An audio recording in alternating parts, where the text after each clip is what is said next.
André Nunes Azevedo, seja muito bem-vindo ao projeto de memória institucional e historiográfica do Departamento de História da UERJ.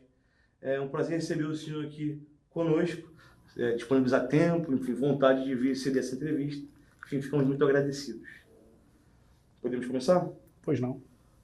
Professor, o senhor poderia nos contar um pouco sobre a sua trajetória anterior ao ingresso na UERJ? Pode ser no ensino básico, pode ser no mercado de trabalho, enfim, essa trajetória pregressa à entrada na UERJ. Tá bom, eu venho de uma família do subúrbio do Rio de Janeiro. Meus 4 avós são imigrantes portugueses. Meus avós eram carregadores de mala na Central do Brasil, né? Viviam de gorjeta, não tinham salário, né? E minhas avós, donas de casa. E eu cresci no subúrbio do Rio, né? Numa infância muito boa, e adolescência também, brincando nas ruas, nos quintais arborizados. Mas com todas as precariedades, né, próprias do subúrbio em termos de cultura, né? Então eu acho que eu tive uma infância e uma adolescência boa, mas do ponto de vista de cultura, um menino do subúrbio como eu se nutriu de cultura através de uma paróquia católica que eu frequentava, e através da paróquia eu pude ter contato com elementos de cultura como música clássica, filosofia, né, e outras manifestações culturais, a politização também, da visão de mundo através da teologia da libertação, né? E talvez essa tenha sido uma porta para, junto com a minha participação no movimento estudantil, né? Eu fui coordenador da Regional Tijuca, da AMES, né? Para dar o primeiro despertar e o primeiro interesse em estudar história. Na verdade, eu não queria fazer história, eu queria fazer filosofia, era o meu maior interesse. Mas eu não fiz por uma questão de mercado de trabalho. Na época que eu prestei vestibular, filosofia não era uma cadeira obrigatória no ensino médio e no ensino fundamental, né? Depois até se tornou. Então eu escolhi história por uma questão de mercado de trabalho, né? Estudei história na UERJ, foi um curso que tinha também uma série de problemas. Na época que eu estudei, eu entrei na UERJ no início da década de 90, muitos professores não vinham dar aula, né? Nós tínhamos um grupo de professores que talvez fossem melhor aproveitados em outro setor, né, do que no nosso setor, não sei. E em meio a isso nós também tivemos bons professores, né, bons profissionais, né? Por ser uma universidade pública também a gente pôde estabelecer vários contatos acadêmicos, né? Tinha uma biblioteca, né? E a partir daí eu desenvolvi a minha carreira, né? Usando a graduação da UERJ como plataforma, né? E posso dizer que aqui para mim foi uma escola grande porque além de fazer uma graduação eu fiz universidade, né? Porque aqui sempre foi um lugar de debates, né? Um local de encontro de pessoas diferentes. Então aqui eu pude me reencontrar com a filosofia também através da história, né? Aqui eu pude tomar contato com gente que se interessava em cinema europeu.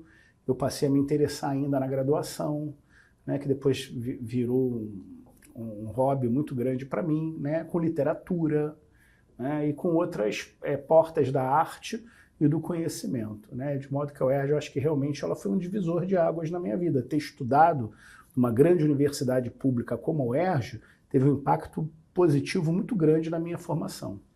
Professor, já vou chegar nesse assunto da UERJ, mas eu queria fazer uma pergunta antes, em relação à sua primeira resposta. Esse movimento estudantil que o senhor participou foi secundarista? Foi secundarista. Secundarista. E outra coisa que eu ia perguntar para o senhor também, né? Já que o senhor chegou aqui na década de 90, exatamente qual foi o ano? 91. 91. 3 anos depois, se eu não me engano, o PPGH é criado. Isso aí é 95. 4 anos depois, isso. Ele é criado. 4 anos e meio depois. O senhor chegou a pegar esse período? Antes do PPGH? Depois, assim. Depois peguei porque eu fui da primeira turma do PPGH da UERJ, né? Inclusive fui eu quem estreei o auditório do PPGH, né? A primeira atividade feita no auditório do PPGH foi a defesa da minha disciplina. Não foi a primeira defesa da turma, mas ela foi a primeira atividade acadêmica feita naquele auditório, né? E eu também, junto com 2 amigos, o Valdei, né? Valdei Araújo, que depois se tornou presidente da Ampul, se tornou pró-reitor da UFOP, de pesquisa e pós-graduação, né, e que estudou comigo as 3 etapas da minha formação, a graduação na UERJ, o mestrado na UERJ, o doutorado na PUC, né? Eu, Valdeir Washington Denner, que hoje é diretor do Instituto de Educação, né? Ele é concursado, é historiador concursado, né, para a história da educação. Eu, o Washington Denner e o Valdeir criamos a primeira revista, né, Diálogos, revista de história do corpo discente da UERJ, e nós iniciamos também a Semana de História Política. Quem organizou a primeira Semana de História Política fomos eu, o Washington e o Valdeir, né? Por um acaso, nós 3 acabamos nos envolvendo com atividade acadêmica, o Washington em outro setor, mas aqui na UERJ, o Valdeir na Federal de Ouro Preto. Perfeito. Eu vou voltar nessa questão da pós, porque eu acho que ela estruturalmente, para o departamento de História, né, e para a universidade em si, é muito importante. Mas então eu vou fazer uma regressão em relação ao tema, a gente já volta nesse aí. Mas, como você fez a graduação na UERJ, no contexto do vestibular, né, ela era a primeira opção, a UERJ sempre foi a primeira opção, e se não, por que da escolha? Uhum. Bom, vamos lá, né? Quando o meu contexto, né, como aluno, para a prestação do vestibular da UERJ, é o contexto de um jovem trabalhador, né? Porque a minha mãe tinha a 4ª série primária, meu pai tinha a 6ª série, meu pai era um pequeno relojoeiro de bairro com uma loja em frente à linha do trem, e minha mãe era uma dona de casa, né? Dos meus 4 avós, 2 eram analfabetos e outros 2 tinham 4 anos de instrução formal cada um, né? Então a gente nunca viveu assim com muita fartura, abundância de recursos materiais, né? Então eu fiz escola técnica pensando nisso, né? Eu estudei mecânica industrial e no período da escola técnica, no período final, quando você está no último ano, você precisa fazer 720 horas de estágio, né? Então quando eu me inscrevi no vestibular, eu estava fazendo estágio no estaleiro de construção naval, no setor de controle de qualidade de estruturas navais, né? Então eu andava com capacete azul, né? Na indústria, a cor do capacete, ela distingue a hierarquia do cargo, né? A indústria tem um aspecto hierárquico, disciplinar e hierárquico também, né? E andava com macacão azul marinho, com uma lanterna na mão e com giz para marcar os defeitos da soldagem, com desenho na mão, né, para conferir se todas as peças e elementos estavam na estrutura do navio. Foi metido nos egg boxes dos navios que eu fui fazer a minha inscrição para o vestibular da UERJ, né? E eu, na época, eu não quis fazer o vestibular do FRJ, eu não tinha conseguido estudar nada, porque eu trabalhava muito, e depois eu tinha que estudar no Maracanã, e estudar até as 10h40 da noite. Quando eu terminava a última aula, eu pegava o trem e voltava para casa para acordar às 5h30 da madrugada, para estar no final da Ilha do Governador, na Praia da Rosa, às 7h30 da manhã, para começar um novo dia, né? E ainda tinha aula sábado de manhã também. Então eu tinha uma vida muito difícil. Eu fiz vestibular para a UERJ e para a UF, que eram vestibulares associados, né? No ano anterior, a UERJ tinha feito vestibular associado com a FRJ, e no ano que eu prestei vestibular, a UERJ fez vestibular associado com a UF, né? E eu quis colocar a UERJ como primeira opção, né? Embora eu já tivesse a informação de que a UF era o grande curso na área de História, porque a UERJ me criava, porque eu imaginava que eu poderia estar num cenário onde eu tivesse que trabalhar e estudar, né? E a UERJ, ela estava localizada geograficamente numa posição que me facilitava para fazer esse deslocamento do trabalho para a universidade, da universidade para casa, né? Inclusive a UERJ, eu tinha facilidade, porque eu morava no subúrbio, e a UERJ, ela tem assediada por 2 tipos de transportes de linha férrea, né? O metrô e o trem. No meu caso, eu usava o trem. Então a escolha pela UERJ, ela se deu por conta dessa localização estratégica especificamente, né? Porque para ir para Niterói e voltar para o Gragoatá, que é onde a UF tinha aula, era muito complicado. Acabou depois que eu sentei, conversei com a minha mãe e perguntei se ela queria que eu trabalhasse ou não, né? E ela falou que não tinha problema, que eu podia estudar só, e eu nem precisei trabalhar, né? Mas mesmo sem trabalhar, eu achava que era muito menos penoso estudar na UERJ do que estudar na UF, né? E por conta disso é que eu escolhi a UERJ. Entendi. E eu vou, enfim, é a mesma pergunta, mas agora em um outro momento, né, da carreira, assim, da carreira acadêmica. Então, nos conte, por favor, como é que foi, então, depois que você decidiu, não, você é professor de História. A UERJ também foi a primeira opção, porque a gente sabe que tem a vida prática, não, a gente quer trabalhar em tal lugar, tem, enfim, mais prestígio, etc e tal. Mas como foi a escolha da UERJ como professor? Foi acaso? Foi uma escolha? Foi o concurso que abriu? Enfim, Não, não foi o concurso que abriu, não. Eu tinha assim, muito interesse em trabalhar na UERJ. Eu tinha um vínculo afetivo com a UERJ por ter estudado aqui, ter feito mestrado aqui, né? Eu participei e militei no núcleo de debates do PT aqui, né? Aqui eu participei de uma série de grupos de discussão, de um montão de coisa, fiz um montão de descobertas, né? E era um ambiente que eu no primeiro momento me sentia assim confortável, né? Por já ter um conhecimento da instituição, né? Então, quando eu terminei o doutorado na PUC, na época se chamava Bolsa de Recém-Doutor, né? Hoje é a mesma coisa com outro nome, se chama Bolsa de Pós-Doc, né? E eu peguei uma bolsa de pós-doc e vim lecionar aqui. Depois eu fiquei 2 anos com essa bolsa, o prazo acabou, eu fiquei um tempo como professor visitante e depois, quando abriu o concurso, eu tentei o concurso e passei no concurso para a área de História Moderna e Contemporânea. entendi. E é engraçado que esse tema aparece basicamente em todas as entrevistas, quando é esse senso de pertencimento a um lugar. Principalmente, as pessoas não sabem explicar o que é, mas é quase uma espécie de corpo hergiano. As pessoas que entram aqui não querem sair. E repito, isso aparece na primeira entrevista com o Edmundo e aparece agora. Eu acho isso muito importante que esteja em todas as entrevistas, porque é algo marcante, né? Professor, considerando todo esse seu tempo aqui dentro da universidade, como o senhor avalia as mudanças sistemáticas e metodológicas pelas quais o curso de História passou? E não só o curso, a sua disciplina que o senhor leciona aqui. Isso é uma série de transformações, né? Porque as transformações curriculares, né, e as transformações metodológicas, elas estão muito ligadas a todo o processo que o mundo experimenta, né, nesse meio termo.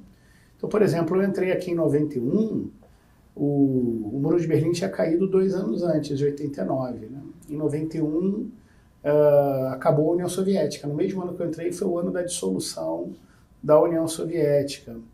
Você teve, quando eu estava na graduação, você teve guerras étnicas nos Balcãs, na antiga Iugoslávia. A Iugoslávia se desfez também, através de um processo de guerra. Né? Você teve uma eleição importante para a presidência do Brasil, você teve, enquanto eu era graduando daqui, um processo de impeachment de um presidente, que foi o impeachment do Collor. Todo mundo da UERJ foi para as ruas para pedir o impeachment do Collor, eu também fui, claro, né? E que estudante de história normalmente, na minha época, o estudante de história era politizadíssimo, assim, tinha uma consciência política muito forte, né? Na comparação com essa consciência política, ela declinou, assim, muito da minha época para cá. Mas na comparação com os outros cursos, o curso de História ainda é um curso com perfil de estudante mais interessado nas questões de política do que os demais cursos, né? Espero que a gente nunca perca isso e nunca perca também essa energia vital, né, da juventude de ir para a rua brigar. Né? Eu tive numa passeata e num protesto no Palácio da Guanabara, no ano passado, onde só tinha um professor da FCH inteiro, né, que por um acaso era a diretora da FCH, a professora Mônica Lessa, e aquilo foi enchendo, deu bastante gente, a manifestação foi um sucesso. Mas em dado momento eu olhei para a Mônica e falei, Mônica, olha só para a cabeça das pessoas aqui. Quantas pessoas tem aqui que não tem o cabelo grisalho? Quase todo mundo que estava lá tinha o cabelo grisalho. Isso me preocupa. Me preocupa a ideia de que eu, como estudante de história, não preciso ir para a rua brigar. Porque foi uma coisa que marcou muito a minha geração. A gente ia muito para a rua. A gente lutava contra a privatização, lutava pelo impeachment do Collor. E isso se manteve, porque o professor, eu também fui para a rua contra a privatização da SEDAI, eu fui em todas as passeatas para tentar segurar a Dilma. Eu encontrava vários dos meus colegas de docência na passeata também, né? Então é isso, né? O senhor não tem dúvida que esse tipo de cenário político nacional influencia diretamente, então, na própria maneira que a disciplina de moderna contemporânea e o próprio curso também se Nacional e mobiliza. internacional. Na minha época se falava muito do Francis Fukuyama, né? A tese dele do fim da história, né? Isso era muito criticado aqui. Era uma época também que havia uma empolgação muito grande de muitos professores. Porque o campo da atividade docente de história e da pós-graduação na década de 70 e pelo menos até a primeira metade da década de 80, ele foi muito fortemente marcado pelo contexto da Guerra Fria, né? Sim. Então você tinha aqui uma vinculação com o horizonte teórico do marxismo, porque o marxismo era a perspectiva teórica por excelência de quem se identificava com a polaridade da União Soviética num contexto onde você tinha que ter um lado. Sim. Onde era cobrado um lado na universidade. Se você não é a favor da União Soviética, você é a favor dos Estados Unidos, né? E na segunda metade da década de 80, com toda a crise publicamente anunciada da União Soviética, né, a Glasnost, a Perestroika, né, que hoje, pronto, são objeto da minha aula de provas que eu aplico, de livros que eu dou para os meus alunos lerem, né? Isso, na época, começou a empurrar, né, já o marxismo um pouquinho para fora, deslocar um pouco o marxismo como perspectiva teórica por excelência dos historiadores, e começa a entrar muito a historiografia francesa, né? A escola dos análises, a chamada história das mentalidades. Então, eu lembro que aqui o contexto inicial, quando eu era aluno do primeiro ano, né, dos primeiros períodos, era um contexto assim de muita empolgação com a escola dos análises, né? E já era claramente um contexto assim de descenso, o marxismo começava a ficar démodé. Mas para o final do curso eu chamei aqui um professor para fazer um grupo de estudos em cima do Marx, né? Ele falou até que poderia topar, mas que hoje em dia ninguém mais se interessa pelo Marx. Isso foi lá para 93, 94.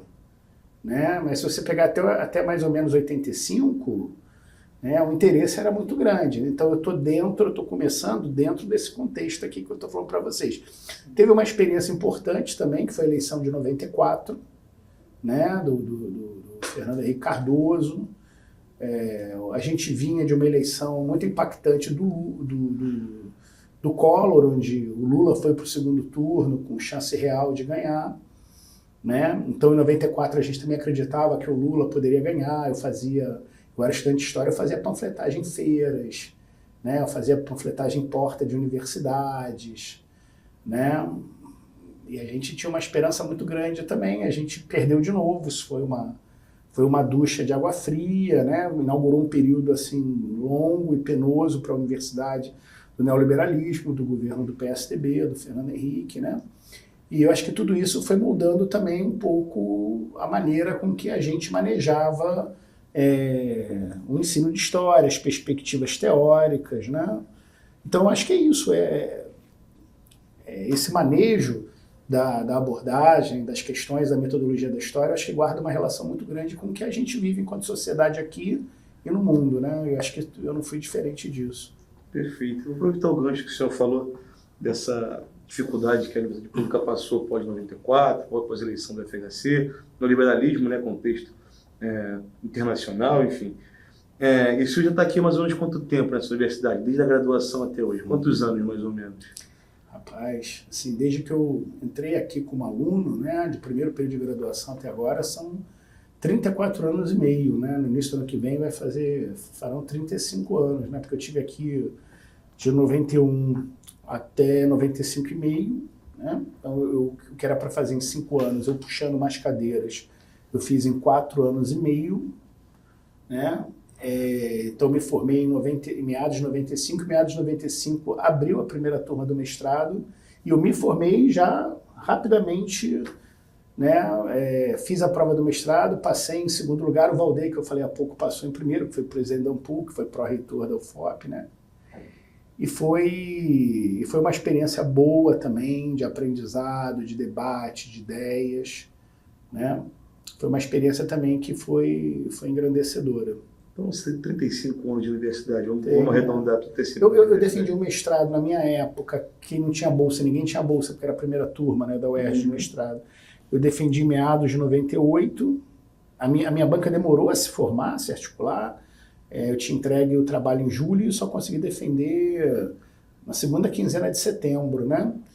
Então eu defendi o mestrado, acho que foi em setembro de 98, e no final de 98 eu prestei concurso para a PUC, passei, início de 99 eu fiz doutorado na PUC até o início de 2003, quando eu defendi. Quer dizer, de 91 para cá, eu só não estive na UERJ entre 98 e 2004, porque em 2004 eu já ingresso aqui como pós-doc, né? Como pós-doc, isso. Isso é interessante. Então vamos lá, 35 anos de universidade, de UERJ principalmente, sobretudo da UERJ, e acredito que passou por muitos momentos paradigmáticos da universidade. Você já falou da pós, que foi da primeira turma, da inauguração da Semana de História Política, mas eu também passou por momentos muito complicados. A gente falava anteriormente da questão neoliberal, do escateamento, enfim.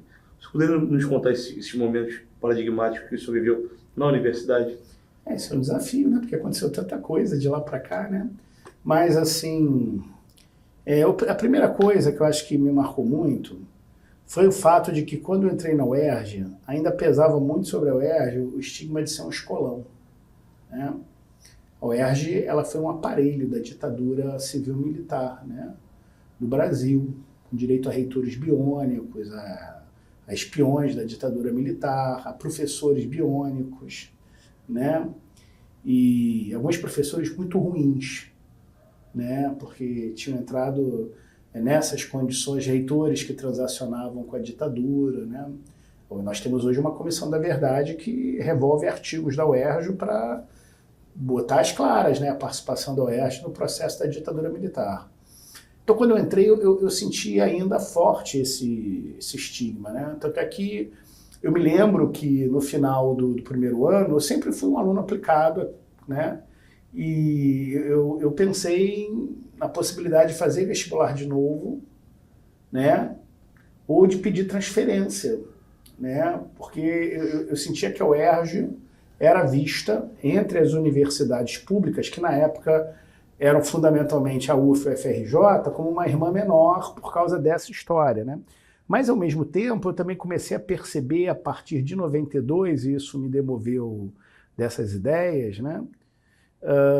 Que a UERJ começou a se modernizar, porque, por exemplo, quando eu entrei aqui em 91, ninguém tinha bolsa de nada. E em meados de 92, todo mundo tinha bolsa, né? Antes de eu pegar a minha primeira bolsa aqui na UERJ, eu recusei, se eu não me engano, 3 pedidos para eu ser bolsista de professores. Eu pude escolher com quem eu queria trabalhar. Eu fui trabalhar com uma socióloga que estudava sociologia urbana, já aposentada há um bom tempo, que é a professora Clésia Avo Veiral, que ao mesmo tempo eu fui monitor da Lúcia Bastos, eu também fui pesquisador dela, mas já com bolsa do CNPq, da Lúcia Bastos, para estudar história política na década de 20 do século XIX. Né?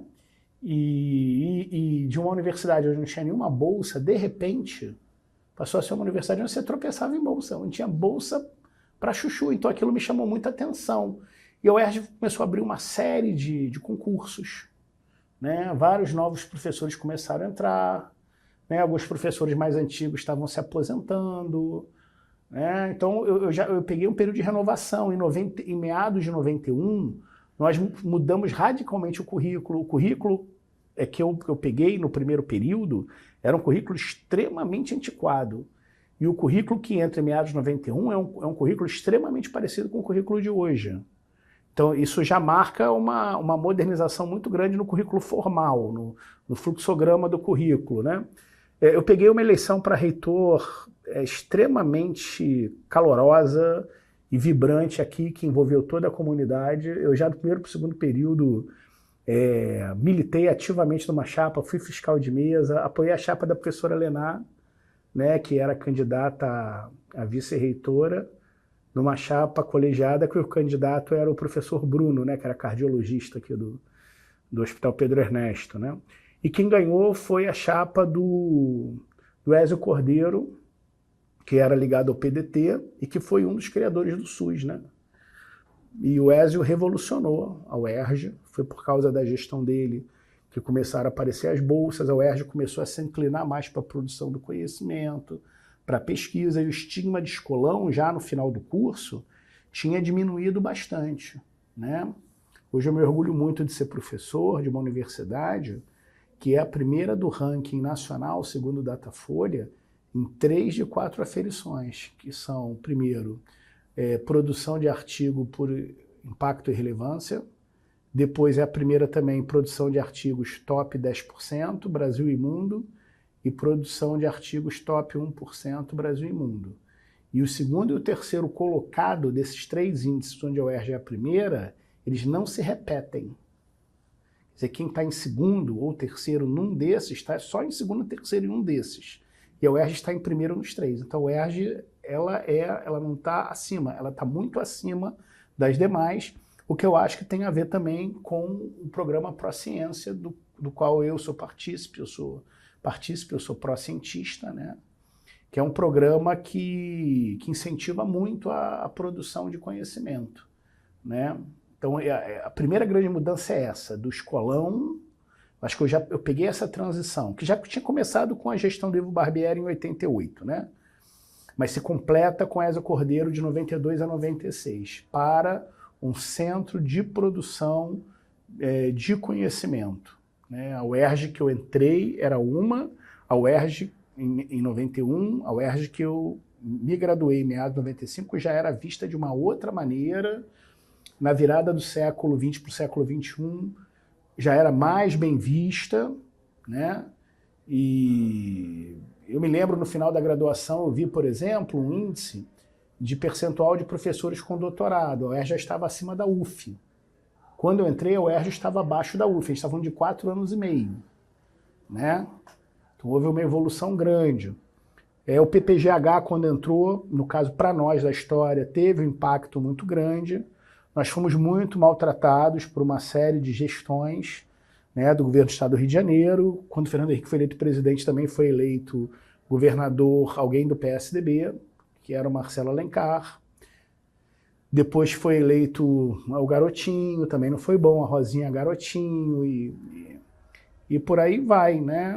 E aí são uma série de coisas, né, que a gente vive aqui, de crises, de incertezas, de dificuldades, né? Mas sempre mantendo um espírito de luta, apesar das adversidades, né? É isso. O senhor atribui essa peste, esse termo, se referencial como escola? O senhor já falou que era geralmente perspectiva a outras universidades, principalmente o FRJ, mas o que o senhor atribui essa nomenclatura, digamos assim? O fato da UERJ ela ter sido, vamos dizer assim, um núcleo privilegiado de ocupação da ditadura militar. A ditadura militar teve uma ascendência sobre a UERJ que ela não teve sobre as universidades federais, né? As universidades federais foram muito perseguidas, né? O FRJ, no AI-5, a repressão entrou lá com pastores alemães, né? E de 20 professores, 18 foram exonerados, né? Tiveram que sair do curso. Então, ficaram 2 professores. A UF se desenvolveu muito porque a UF ficou esquecida no Ingá, né? O FRJ tinha sido, que era a grande universidade até o AI-5, ela ficou esquecida. Sobraram 2, imagina, de 20 professores. Isso é uma loucura, uma barbaridade. E, na verdade, todo o vetor crítico ficou em Niterói, na UF, que era uma coisinha pequena no Ingá, né? Muito, muito pequenininha, então ninguém ligava para a UF. Como ninguém ligava para a UF pôde desenvolver um núcleo de história crítica. E a UFRJ continuava atraindo olhares, porque o FRJ era tradicionalmente associado como problema do foco crítico de esquerda, de estudantes, de professores. O professor Manuel Maurício foi torturado, né, durante a ditadura militar, enfim, né? E a UERJ foi um espaço que teve uma ascendência grande, reitores biônicos, professores biônicos, né? E a UERJ não desfrutou de uma estrutura que a própria ditadura militar criou, né? Que é uma estrutura que a gente pode dizer que foi até muito competente, né? E no final das contas, de maneira contraditória, benfazeja para a universidade brasileira, que os militares criaram uma estrutura de pesquisa para a universidade, né? O Fundão talvez tenha sido a metáfora maior dessa ideia de uma universidade que produz conhecimento. Claro que a abordagem dos militares era muito mais preocupado com o segmento de exatas, de biomédicas, né? Mas o setor de humanas também, de alguma maneira, acaba desfrutando disso, né? Porque acaba desfrutando do sistema de bolsas, de licenças para afastamento para qualificação de professores, de criação de laboratórios, né?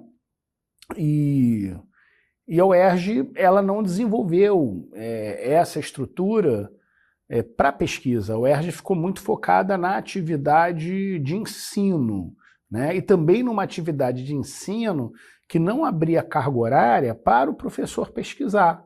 Então, o professor aqui na UERJ, ele ganhava por hora aula, e não por regime de trabalho, como as universidades federais já remuneravam, como a UERJ há muito tempo, né, desde a década de 80 pelo menos né? Professor 40 horas, onde o professor normalmente vai dar 8, 10 horas em sala de aula e o restante todo está ligado à produção de conhecimento, né?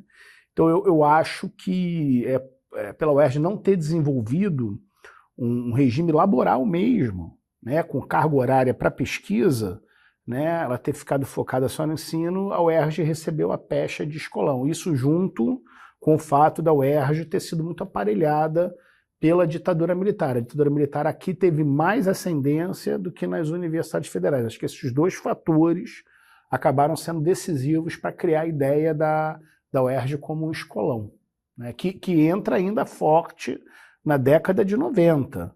Né? Eu acho que é só no século XXI que isso vai ficando para trás.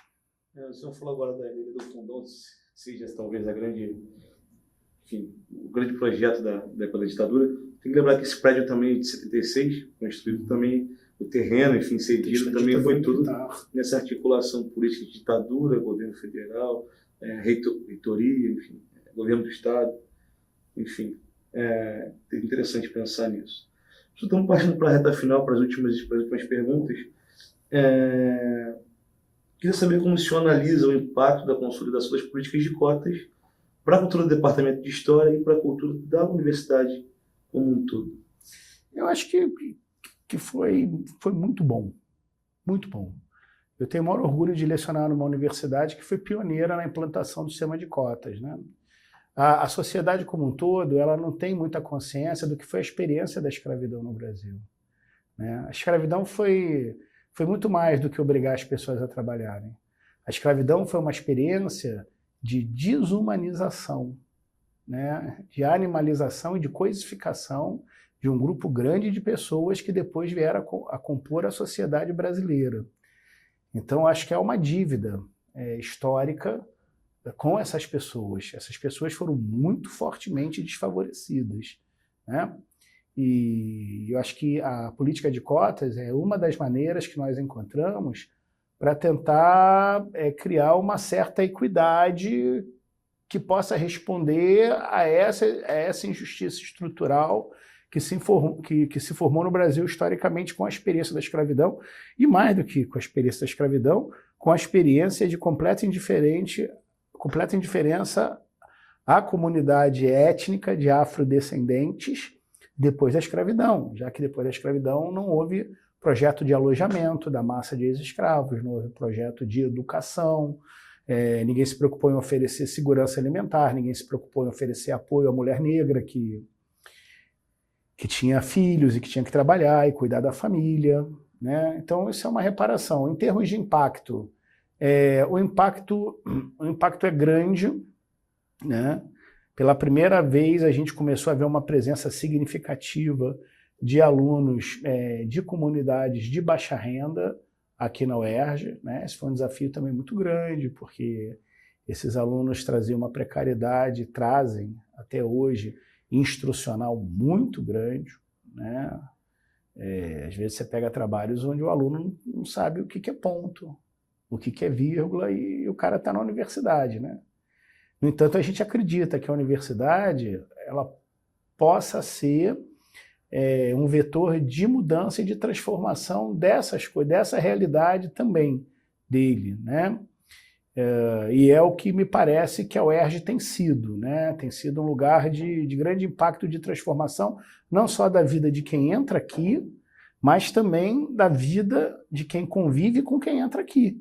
Porque quando a gente discute algumas questões e trabalha toda uma série de formulações que abalroam, né, cosmogonias, né, abalroam lugares anteriormente consolidados, esse aluno da UERJ, ele leva isso também para dentro de casa, para a família, ele leva isso para os amigos, ele leva isso para a igreja dele, né? Ele leva isso para o futebol, não sei, para a mesa do bar, né? Para as festas, para as comemorações. Então a gente acredita que o que a gente faz aqui tem um impacto muito grande na sociedade. Para dentro, para o departamento de História, teve uma mudança social, que é positiva, que é uma mudança no perfil do aluno, né? Talvez o curso de História que eu peguei fosse um curso onde prevalecesse mais assim, uma baixa classe média do asfalto, né? E é um curso que começa a inserir para a gente alunos numa condição material mais difícil e que são dessas comunidades de baixa renda, né? E eu acho que esses alunos vêm dar uma contribuição grande para a universidade, para os professores, né, repensarem também algumas questões. Tá? Para a UERJ, como um todo, eu acho que também foi muito legal, embora a gente tenha o desafio ainda de ter ainda muitas vagas de cotas ociosas, né? A gente não consegue aproveitar todas as vagas, porque a UERJ também ela recebe os efeitos da precariedade formacional de primeiro e de segundo de ensino fundamental e de nível médio desses alunos, né? Mas assim, o efeito para a universidade eu acho muito interessante, muito legal. Professor, se me permite fazer mais uma perguntinha fora do roteiro, e pode ser de maneira até rápida. O senhor acredita que o que você falou no início sobre essa politização da universidade, dos alunos, enfim, que já foi muito maior há um tempo atrás, hoje você percebe um pouco menor, tem algum tipo de correlação com a escolha da UERJ ser a primeira a receber essa política de cotas, ou é algo externo, vindo de cima para baixo do governo, com outras intenções, por exemplo, do governo Garotinho, enfim? A diminuição da intensidade da participação do estudante de História nos espaços públicos, nas manifestações, não. Eu acho que não tem nada a ver com a UERJ, né, especificamente. Ele tem mais a ver com as novas tecnologias, né? Um teórico francês chamado Paul Virilio, na década de 90, já tinha avisado que a presença dos portais catódicos, né, das telas, ela ia se ampliar, né? Ele está escrevendo no início da década de 90. Ele é um cientista social e filósofo, né? Ela ia se ampliar e ela ia diminuir a presença no espaço público e aumentar a presença no espaço virtual, né? Eu me lembro de estar lendo o texto do Virilio e já está pensando essas questões. Isso aconteceu de maneira muito radical com as novas plataformas e redes sociais, né? O aluno acredita que ele possa protestar apenas digitalmente, mas eu acho que faz assim imensa diferença sair do digital e ir para a rua, colocar o seu corpo na disputa política, né? Eu acho que é importante às vezes parar o trânsito, é importante às vezes que você apareça na televisão como uma massa de pessoas, como teve agora no domingo, nos protestos contra a PEC da blindagem e contra a anistia, né? Eu acho que isso ainda faz muito efeito e eu acho que isso ainda produz uma força política de enfrentamento, da opressão, de transformação muito grande, né? Eu acho que a gente não deveria perder isso, mas eu acho que a gente já teve uma perda assim, considerável nisso, não por conta de ser UERJ ou por nada, mas por conta das novas tecnologias mesmo, né? Perfeito. Só para finalizar, queria saber se o senhor gostaria de deixar algum recado ou algum comentário sobre as perspectivas, novas perspectivas futuras para o Departamento de História da UERJ. Posso dar um recado para o governador? Você está brincando? Diga à vontade. Por favor, me dê aumento, assim, eu estou precisando, viu? Estou brincando, né? Os governadores, em geral, não foram bons para a UERJ, né? Assim, não foram muito bons, né?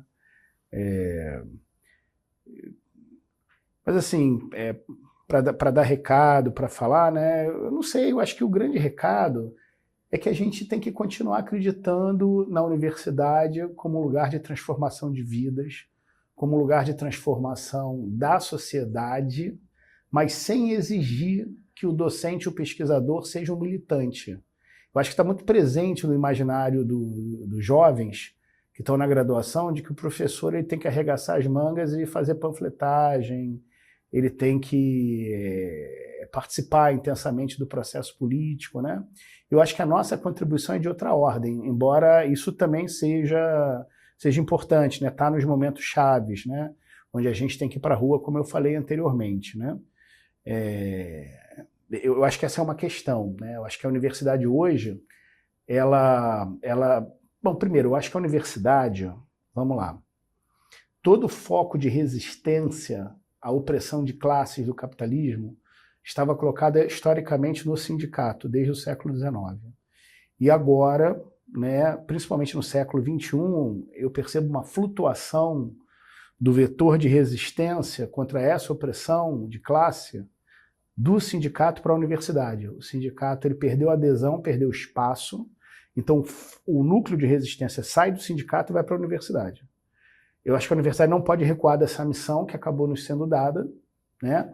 Mas a minha preocupação é que ela que ela mantenha essa posição de vanguarda, de luta, de crítica política, social, de preferência, resgate a crítica de hábitos e costumes, como foi na Califórnia da década de 60, que acho que foi um momento incrível, né? Com a contracultura, com o psicodelismo, né? Acho que a gente precisa, como foi em maio de 68, em Paris, acho que a gente precisa resgatar a ideia do sonho, da rebeldia, né?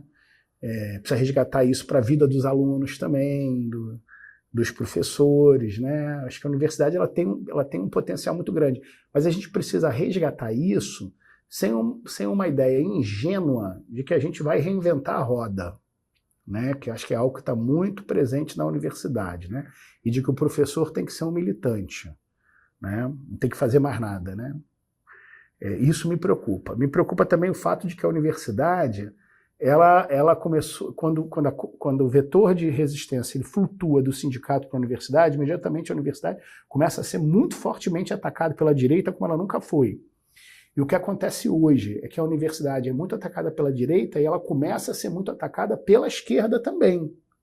Então hoje a universidade é uma instituição que é atacada pela direita, ela é atacada pela esquerda e é atacada pela esquerda por uma ideia ingênua que muitas vezes está presente no estudante de graduação da UERJ e de outras universidades, isso não é um apanágio só da UERJ, né?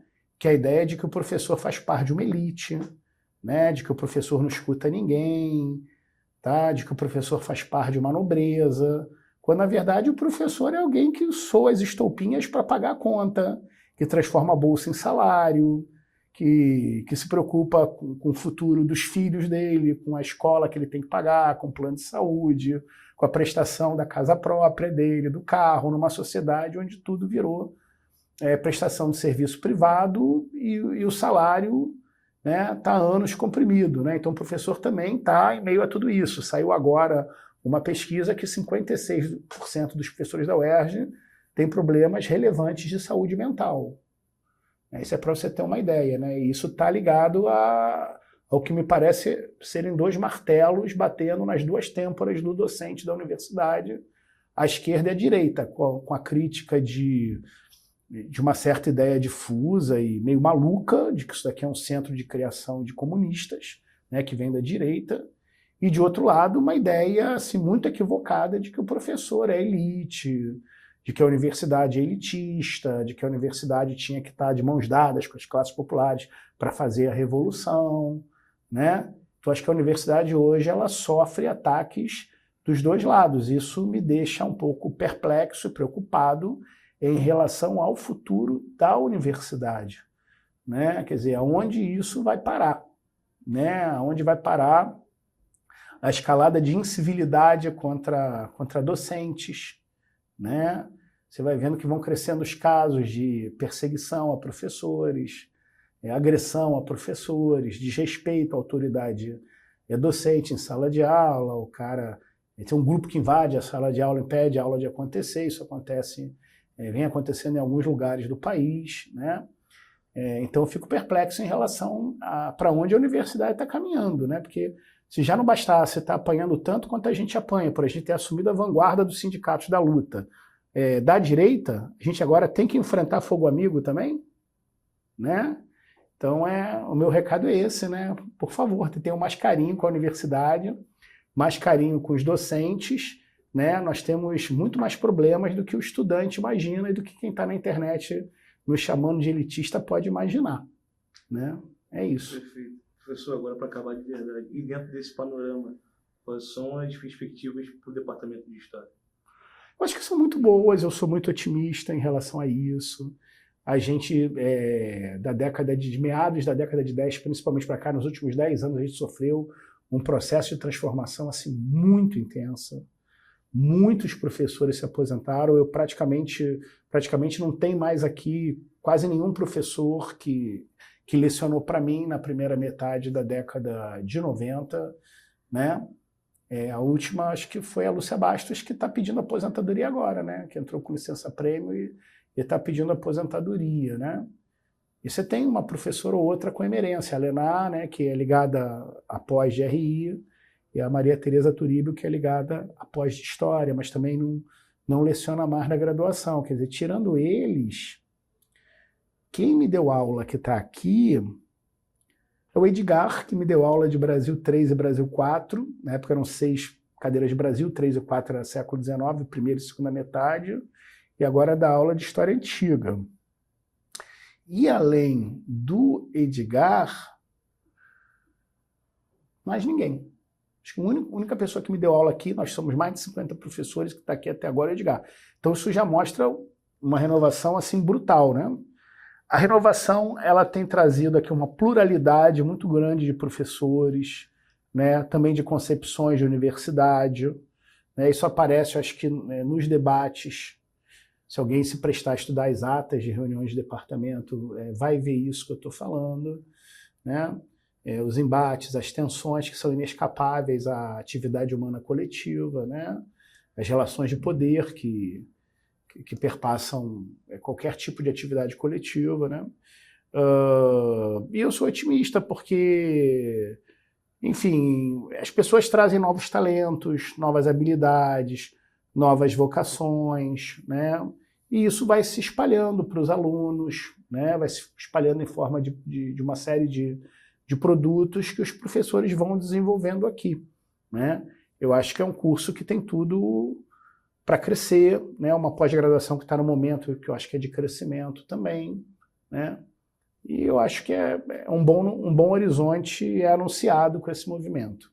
Professor, é isso. Quero agradecer mais uma vez a sua presença aqui no nosso projeto. Foi uma honra recebê-lo e é isso. Obrigado.